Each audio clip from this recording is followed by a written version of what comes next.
Meus cumprimentos a todos. Hoje vamos falar sobre um tema que também está pegando fogo e todo mundo perguntando. É sobre legítima defesa contra ato de Estado. Se existe legítima defesa, né? Houve um caso aí de um ex-parlamentar que, quando a polícia chegou na sua casa para efetuar o mandado de prisão e busca e apreensão, ele recebeu os policiais com arma de fogo, né? Disparou tiro de fuzil, deu tiro, jogou granada, etc, etc. Então, é uma daquelas coisas que a gente às vezes vai falar que imagina que não precisaria falar nunca, né? Porque me parece um tanto quanto óbvio de que não se trata de legítima defesa. Por quê? Então, nós temos que primeiro, quando for falar sobre legítima defesa, nós temos que caracterizar, né, o que é o crime. O que é o crime? O crime é uma conduta que o direito, que é pela legislação penal, classifica como tal. Então, vamos lá. Crime é o fato típico, antijurídico e culpável, tá certo? Então, muito bem. O que é o fato típico? O fato típico é o fato o fato típico é aquele fato descrito na lei, né? Descrito na lei penal. Muito bem. Então, por exemplo, matar alguém. A norma penal, ela sempre começa com o verbo, né? Então, ela fala matar alguém. Quer dizer, o verbo descreve a conduta. Subtrair coisa móvel alheia para si ou para outra. Esse é o fato típico. Então, a conduta praticada ela tem que corresponder à descrição do fato típico. Então, é preciso que alguém, por exemplo, tenha subtraído uma coisa móvel que pertence a outra pessoa para si mesmo ou para outra pessoa. Tá certo? Então, isso caracteriza, por exemplo, o furto que está no artigo 155 do Código Penal. Ou matar alguém. Se alguém desfere tiros contra uma pessoa e essa pessoa atingida vem a morrer em face desses disparos, caracterizou-se o fato descrito no artigo 121 caput do Código Penal, que é matar alguém. Até aí, acho que tudo fica muito tranquilo. Então, esse é o fato típico. O que é o fato? O que é a antijuridicidade? A antijuridicidade é que esse fato tem que ter sido praticado contra a lei.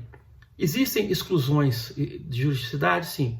Então, nós temos justamente o estrito cumprimento do dever legal, nós temos o exercício regular do direito, o estado de necessidade e a legítima defesa. São excludentes de antijuridicidade. São aquelas condutas que, quando praticadas naquelas condições, excluem o crime. Não exclui a tipicidade, mas exclui o crime, quer dizer, porque são um dos três pilares do crime. Então, nós vamos falar sobre isso. E o que é a culpabilidade? A culpabilidade, né, o culpável, né, o fato ele ser culpável, se respeita ao agente. É preciso, por exemplo, que o agente tenha condição de entender o caráter ilícito de sua conduta, ou que, mesmo que entenda, não tenha capacidade para se agir de uma maneira compatível com a lei. Porque há pessoas que, mesmo entendendo, em face de algum problema de ordem psíquica ou psiquiátrica, não estou usando o termo correto porque eu não sou médico, que por alguma razão não conseguem se comportar de acordo com aquela conduta prevista. Então, acaba que pratica o fato típico, mas eles não podem responder penalmente. O outro caso é o incapaz, né? Ou seja, o menor de 18 anos. O menor de 18 anos, ele não responde penalmente. Evidentemente, ele vai ser incluído, vai responder nos termos do ECA, do Estatuto da Criança e Adolescente, pelo ato infracional, mas não vai responder penalmente. Bom, dito isso, vamos nos concentrar, porque a aula não é sobre direito penal, é sobre a questão aqui, o nosso vídeo não é sobre isso, nós vamos falar realmente sobre a legítima defesa. A legítima defesa, que está no artigo 25 do Código Penal, e aí eu faço questão de ler, porque a gente não deve colocar exatamente como está descrito no artigo 25, para que a gente possa depois dissecar as nuances disso. Então o artigo 25 diz o seguinte: entende-se em legítima defesa quem, usando moderadamente dos meios necessários, repele injusta agressão atual ou iminente, a direito seu ou de outrem. Então vamos falar dos elementos aqui da legítima defesa. Agressão injusta. Então é preciso que a agressão contra a qual ele está se opondo seja injusta. Agressão a quem? A direito seu ou de outrem. Esse direito pode ser o quê? Sua integridade física, sua vida, seu patrimônio, não é? Então ele vai se defender dessa agressão injusta. Essa agressão precisa ser atual, está ocorrendo naquele momento da reação, ou iminente. Quando ele se dá conta de que ele vai sofrer agressão, já surge para ele o direito de se defender. Quer dizer, ele não precisa esperar ser agredido para se defender, né? E utilização dos meios moderados, ou seja, tem que haver uma proporcionalidade entre aquela violação de direito, né, ou aquela agressão àquele direito, com a resposta dada por aquele que se sente ofendido no seu direito, né? Tem que ter uma proporcionalidade. Mas vamos começar, vamos falar do caso concreto. Primeiro, agressão injusta. A agressão era injusta? Havia agressão? Veja bem, há uma ordem judicial, agentes do Estado chegam na casa da pessoa, do cidadão, apresentam o mandado, né, de prisão, e aí vem a questão: onde é que tem aqui uma agressão injusta? Aqui, a liberdade de... Primeiro, se é um ato do Estado, já não se pode falar em repelir de uma forma injusta. A forma correta de se tratar com relação a uma prisão que se julga injusta é através das medidas judiciais cabíveis, por exemplo, como habeas corpus. Não é dando tiro no policial que foi lá cumprir a ordem. Mas, vejam bem, essa agressão, ela não é injusta porque vem do Estado, mas também no caso concreto, a pessoa já estava cumprindo prisão, estava em prisão domiciliar. Então houveram condições para que ele cumprisse a prisão domiciliar, condições que ele descumpriu, inclusive de ter armas em casa que ele não poderia ter, inclusive de estar fazendo pronunciamentos pelas redes sociais, como ele estava fazendo. Então houve a ordem de regressão do regime. Então não é que se falar em agressão injusta. Mas o que também se não há agressão injusta à pessoa, logicamente não se pode falar em muito menos se ela é iminente ou se ela é atual, né? Então não se pode falar em violação do direito dele, porque, né, ele não tem o direito de resistir, né, a uma ordem prisional emanada de uma autoridade judiciária. Mas mesmo assim foi feito. Então isso caracteriza o quê? Caracteriza um crime que está previsto no artigo 329 do Código Penal Brasileiro, que também vou ler para vocês. Opor-se à execução de ato legal mediante violência ou ameaça a funcionário competente para executá-lo ou a quem lhe esteja prestando auxílio. Então você tem um fato típico descrito.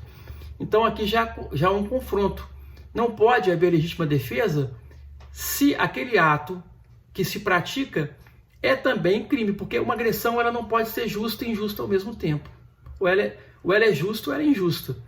Então, se era justa a conduta dos oficiais em face da emanação da ordem judicial, injusta é a forma como foi repelida aquela agressão. E não se pode nem se falar também em meios moderados, porque uma pessoa te apresenta um papel, você joga nela 3 granadas e dá 50 tiros, realmente moderação ali não houve de maneira nenhuma, né? Bom, então, voltando ao artigo 329, nós temos ali: opor-se à execução de ato legal, e o ato era legal, mediante violência ou ameaça a funcionário competente, os funcionários eram competentes para executá-lo, ou a quem ele esteja prestando auxílio. Se tivesse alguém ali, ou mais alguém que estivesse ali convocado para prestar aquele serviço, configuraria o crime de resistência. pena de detenção de 2 meses a 2 anos. O parágrafo 1º ainda acrescenta: se o ato, em razão da resistência, não se executa, pena de reclusão de 1 a 3 anos. O ato terminou por ser executado, ainda que tardiamente, mas foi executado. Né? Parágrafo 2º. As penas deste artigo são aplicáveis sem prejuízo das correspondentes à violência. Então, além do crime de resistência, como não há que se falar em legítima defesa, houveram ali tentativas de homicídio praticadas contra esses policiais. Muita gente pode dizer, aliás, pode não, já disseram, né, que não houve dolo. Ora, dolo é a intenção de se obter o resultado. E você aufere o dolo de acordo com a conduta. Ora, ninguém dispara 50 tiros na direção de pessoas, joga 3 granadas sem querer causar um resultado danoso à integridade física dessas pessoas ou à morte. Muito bem, alguns disseram, me parece que é dolo direto, né, porque quer se obter o resultado, ainda que a pessoa diga que não, né, é muito difícil você dizer que não queria obter o resultado morte dando 50 tiros de fuzil e jogando 3 granadas nas pessoas, mas você pode dizer, algumas pessoas disseram, mas e não seria dolo indireto ou dolo indeterminado? Ora, o dolo direto, o indireto, perdão, ele se divide em alternativo e eventual. O alternativo é quando a pessoa quer um resultado ou outro. Por exemplo, ele quer ferir ou matar. Para ele, um dos resultados o satisfaz, tá certo? Ele quer fazer alguma coisa, olha, eu vou subtrair aquele bem daquela pessoa ali, mas se eu não conseguir subtrair, eu vou quebrá-lo, vai deixar do jeito que fica quebrado, pelo menos ele. Então, essa alternância, né? O resultado pode ser esse, né? Esse é o dolo alternativo. E o dolo eventual é aquele seguinte, que o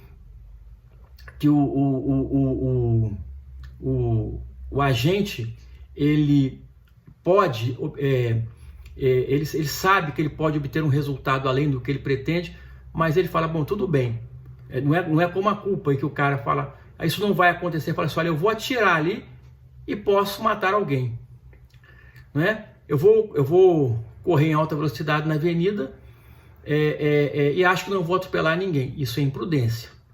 Outra coisa é dizer assim, eu vou dirigir meu carro em alta velocidade pela avenida e se matar alguém, azar. Isso é dolo eventual. No dolo eventual, ele não quer aquele resultado, mas ele assume o risco de produzi-lo. Ele sabe, bom, eu vou fazer isso e se der o resultado X, quer dizer, eu quero, por exemplo, quebrar o carro daquela pessoa, né? Vou jogar uma pedra para quebrar o carro, mas se atingir a pessoa e causar uma lesão corporal, azar. Então ele assumiu o risco de provocar uma lesão.